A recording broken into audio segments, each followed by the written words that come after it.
കൊല്ലം പന്മന സ്വദേശി വേണുവിന്റെ മരണത്തിൽ വീഴ്ചയില്ലെന്ന് അന്വേഷണ സംഘത്തിന്റെ പ്രാഥമിക വിലയിരുത്തൽ.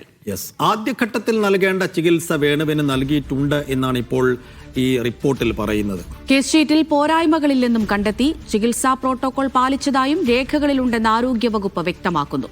കുടുംബവുമായി ഡോക്ടർമാർ നടത്തിയ ആശയവിനിമയത്തിൽ പോരായ്മകൾ ഉണ്ടായിട്ടുണ്ടോ എന്ന് അന്വേഷണ സംഘം പരിശോധിക്കും. വേണു സുഹൃത്തുക്കൾക്ക് അയച്ച ശബ്ദ സന്ദേശത്തിന്റെ സാഹചര്യം പരിശോധിച്ചതിന് ശേഷമായിരിക്കും അന്വേഷണ സംഘം റിപ്പോർട്ട് സമർപ്പിക്കുക. സഫ്വാൻ VP വിശദാംശങ്ങളുമായി തിരുവനന്തപുരത്ത് നിന്ന്. Safwan, good morning.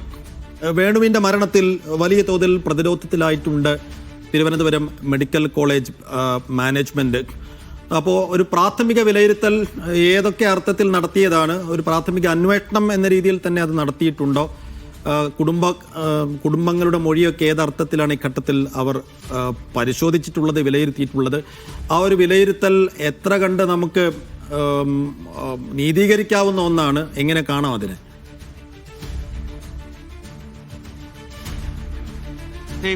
ഈ വേണുവിന്റെ കുടുംബം മുഖ്യമന്ത്രിക്കും ആരോഗ്യമന്ത്രിക്കും മെഡിക്കൽ കോളേജിന്റെ അനാസ്ഥക്കെതിരെ പരാതി നൽകിയിരുന്നു. ഇതിന്റെ ഭാഗമായിട്ട് ആരോഗ്യവകുപ്പ് പ്രഖ്യാപിച്ച അടിയന്തര അന്വേഷണത്തിന്റെ പ്രാഥമിക റിപ്പോർട്ട് ഡോക്ടർമാർക്കും ആശുപത്രി അധികൃതരും നേരത്തെ തന്നെ പറഞ്ഞിരുന്ന കാര്യത്തെ സാധൂകരിക്കുന്ന കാര്യങ്ങളാണ്, അതിനെ ന്യായീകരിക്കുന്ന കാര്യങ്ങളാണ് ഈ റിപ്പോർട്ടിന്റെ പ്രാഥമികമായിട്ട് ഉള്ളത്. കാരണം പ്രോട്ടോകോൾ പ്രകാരം വേണുവിന് ചികിത്സ നൽകി എന്നുള്ള ആരോഗ്യ അധികൃതരുടെ ഭാഗം ശരിവെക്കുന്നതാണ് റിപ്പോർട്ട്.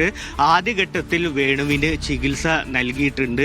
കേസ് ഷീറ്റ് അടക്കം പരിശോധിക്കുമ്പോൾ ഇത്തരത്തിൽ ചികിത്സയ്ക്ക് വരേണ്ട ഒരാൾക്ക് നൽകേണ്ട ചികിത്സകൾ പ്രോട്ടോകോൾ പ്രകാരം നൽകിയിട്ടുണ്ട് എന്നുള്ള ഈ ഡോക്ടറുടെ അടക്കം മൊഴിയെ സാധൂകരിക്കുന്ന തരത്തിലാണ് റിപ്പോർട്ട്. എന്നാൽ ഈ റിപ്പോർട്ട് അന്തിമമല്ല. മറ്റുള്ളൊരു കേസുമായി ബന്ധപ്പെട്ടല്ല, എന്തെങ്കിലും കുടുംബത്തിന്റെ ആരോപണമല്ല. ഒരു രോഗി തന്നെ മരിക്കുന്നതിന് മണിക്കൂർ മുമ്പ് അദ്ദേഹത്തിന്റെ സുഹൃത്തുക്കൾക്കടക്കം ശബ്ദ സന്ദേശം അയച്ച ഗുരുതരമായ ആരോപണമുള്ള ഒരു കേസാണിത്. അതിൽ നാഴയെ പോലെയാണ് ഈ ആശുപത്രി അധികൃതർ ഈ രോഗികളെ ട്രീറ്റ് ചെയ്യുന്നത്. കൈക്കൂലി ഉണ്ടെങ്കിൽ എല്ലാ കാര്യങ്ങളും നടക്കും എന്നൊക്കെയുള്ള ഗുരുതരമായ ആരോപണമുണ്ട്. ആ അർത്ഥത്തിൽ എങ്ങനെയാണ് ഈ കാര്യങ്ങൾ വേണു ഇങ്ങനെ പറയാൻ സാഹചര്യമുണ്ടായത്? അതിനപ്പുറത്തേക്ക് ഡോക്ടർമാർ ഈ ബന്ധുക്കളോട് ഈ രോഗവിവരവുമായി ബന്ധപ്പെട്ട് കമ്മ്യൂണിക്കേറ്റ് ചെയ്യുന്നതിൽ, ആശയവിനിമയം നടത്തുന്നതിൽ എന്തെങ്കിലും ആശയക്കുഴപ്പം ഉണ്ടായിട്ടുണ്ടെങ്കിലോ എന്തെങ്കിലും വീഴ്ച ഉണ്ടായിട്ടുണ്ടോ എന്നടക്കമുള്ള കാര്യങ്ങൾ പരിശോധിച്ചതിന് ശേഷമായിരിക്കും നാളെ തന്നെ ഈ റിപ്പോർട്ട് സമർപ്പിക്കും എന്നാണ് പറഞ്ഞിട്ടുള്ളത്. ആരോഗ്യവകുപ്പിൻ്റെ കർശന നിർദ്ദേശമുണ്ട്. ഈ റിപ്പോർട്ട് ഉടൻ തന്നെ, അന്തിമമായിട്ടുള്ള റിപ്പോർട്ട് ഉടൻ തന്നെ സമർപ്പിക്കാനുള്ള നിർദ്ദേശമുണ്ട്. അതിൻ്റെ അടിസ്ഥാനത്തിൽ നാളെ തന്നെ ഈ റിപ്പോർട്ട് സമർപ്പിക്കുമെന്നാണ് അറിയാൻ കഴിയുന്നത്. പ്രതിപക്ഷം അടക്കം ഈ വിഷയത്തിൽ വലിയ രാഷ്ട്രീയ വിമർശനം നടക്കുന്നുണ്ട്. ആരോഗ്യവകുപ്പുമായി ബന്ധപ്പെട്ട് അല്ലെങ്കിൽ നമ്മുടെ സർക്കാർ ആശുപത്രികളുമായി ബന്ധപ്പെട്ടുള്ള വീഴ്ചകളെ മുൻനിർത്തി ആരോഗ്യവകുപ്പിനെതിരെ കഴിഞ്ഞ ദിവസം ഇന്നലെ യൂത്ത് കോൺഗ്രസിന്റെ അടക്കം നേതൃത്വത്തിൽ സമരങ്ങൾ ഉണ്ടായിരുന്നു. ആ ഘട്ടത്തിൽ ഇന്നലെ ഡോക്ടർ ഹാരിസിന്റെ ഒരു വിമർശനം ഉണ്ടായിരുന്നു.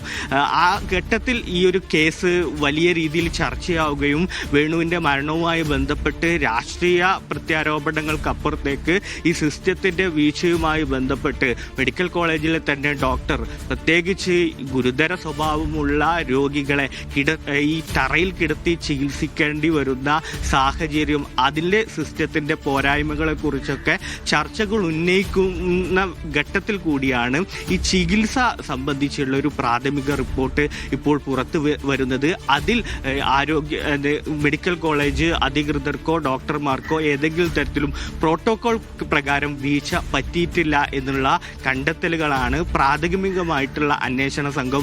പക്ഷേ സഫാൻ, ഇതിപ്പോൾ നമ്മൾ സാധാരണമായി കണ്ടുവരുന്നത് തന്നെയാണ്, സ്ഥിരമായി കണ്ടുവരുന്നത് തന്നെയാണ്. ഇങ്ങനെയൊരു പ്രശ്നം ഉണ്ടായാൽ ആരോഗ്യ വകുപ്പിന്റെ ഭാഗത്തു നിന്ന് എന്ത് നിലപാടാണുള്ളത് എന്ന് പല തവണ നമ്മൾ കണ്ടിട്ടുള്ളതാണ്. ഇപ്പോൾ ആശുപത്രിക്ക് യാതൊരുവിധ വീഴ്ചയും പറ്റിയിട്ടില്ല എന്നുള്ളൊരു റിപ്പോർട്ടാണ്, അല്ലെങ്കിൽ അങ്ങനെ ഒരു കണ്ടെത്തലാണ് വന്നിരിക്കുന്നത്. ഏറ്റവും പ്രധാനമെന്ന് പറയുന്നത് ഈ വേണുവിന്റെ ശബ്ദ സന്ദേശം തന്നെയാണ്. കഴിഞ്ഞ ദിവസം പുറത്തു വന്ന ശബ്ദ സന്ദേശം നമ്മൾ കണ്ടു. ഒപ്പം തന്നെ ഡോക്ടർ ഹാരിസ് ചിറക്കലിന്റെ വാക്കുകൾ അദ്ദേഹം സമ്മതിക്കുന്നുണ്ട്, പലയിടത്തും വീഴ്ച പറ്റുന്നുണ്ട് എന്നുള്ള കാര്യം അദ്ദേഹം എടുത്തു പറയുന്നുണ്ട്. അപ്പോൾ ഇതൊന്നും അങ്ങനെ എഴുതിത്തള്ളാൻ നമുക്ക് കഴിയില്ല, പൊതുസമൂഹത്തിന് കഴിയില്ല. അപ്പോൾ അതിൻ്റെതായ ഗൗരവത്തോടെയുള്ള അന്വേഷണം അത് തന്നെയല്ലേ വേണ്ടത്?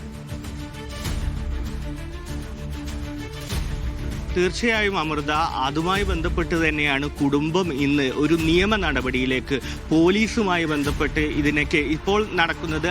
ആരോഗ്യ വകുപ്പിന്റെ ഈ സംഭവവുമായി ബന്ധപ്പെട്ട് മുഖ്യമന്ത്രിക്കും ആരോഗ്യ വകുപ്പിനും കുടുംബം പരാതി നൽകിയതുമായി ബന്ധപ്പെട്ടുള്ള അന്വേഷണമാണ്.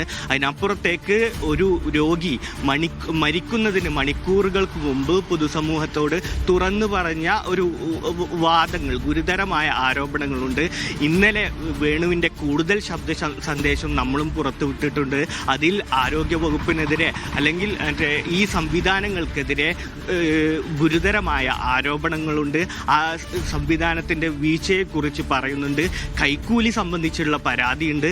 അതിനപ്പുറത്തേക്ക് രോഗികളെ എങ്ങനെയാണ് ഈ പ്രാഥമിക ആരോഗ്യ കേന്ദ്രങ്ങളിൽ അല്ലെങ്കിൽ മെഡിക്കൽ കോളേജ് പോലുള്ള സംവിധാനങ്ങളിൽ ഈ സാധാരണക്കാരെത്തുമ്പോൾ എങ്ങനെയാണ് അവരെ ഈ ആരോഗ്യ സംവിധാനത്തിലുള്ള ഉദ്യോഗസ്ഥർ ട്രീറ്റ് ചെയ്യുന്നത്, നായയെ പോലെ ട്രീറ്റ് ചെയ്യുന്നു എന്നടക്കമുള്ള ഗുരുതര ആരോപണങ്ങൾ മരിക്കുന്നതിന് മണിക്കൂറുകൾക്ക് മുമ്പ് തന്നെ ഒരു രോഗി പറഞ്ഞതിന്റെ ശബ്ദ സന്ദേശം നമുക്ക് ലൈവായി മുന്നിലുണ്ട്. ആ അർത്ഥത്തിൽ ഇതിന്റെ നിയമ നടപടികൾ ഒരുങ്ങണം തന്നെയാണ് അന്വേഷണ സംഘവും ഉദ്ദേശിക്കുന്നത്.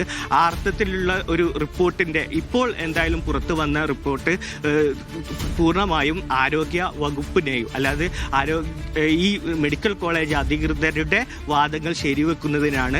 അതിനപ്പുറത്തേക്ക് ഈ രോഗിയെ തറയിൽ കടത്തുമായി ബന്ധപ്പെട്ട് അല്ലെങ്കിൽ രോഗി ആരോപണം ഉന്നയിച്ചുള്ള കാര്യങ്ങളെ കൂടി പരിശോധിച്ച് ഈ കുടുംബവുമായി ബന്ധപ്പെട്ട് എന്തെങ്കിലും കമ്മ്യൂണിക്കേഷനിൽ അപാകതകൾ ഉണ്ടോ എന്നൊക്കെ അനുസരിച്ചായിരിക്കും റിപ്പോർട്ട് സമർപ്പിക്കുക എന്നുള്ള കാര്യമാണ് അറിയാൻ കഴിയുന്നത്. അതിനപ്പുറത്തേക്ക് ഗുരുതരമായിട്ടുള്ള ഒരു ആരോപണങ്ങൾ ഇപ്പോൾ നിലനിൽക്കുന്നുണ്ട് എന്ന കാര്യം വ്യക്തമാണ് അമൃത. ശരി.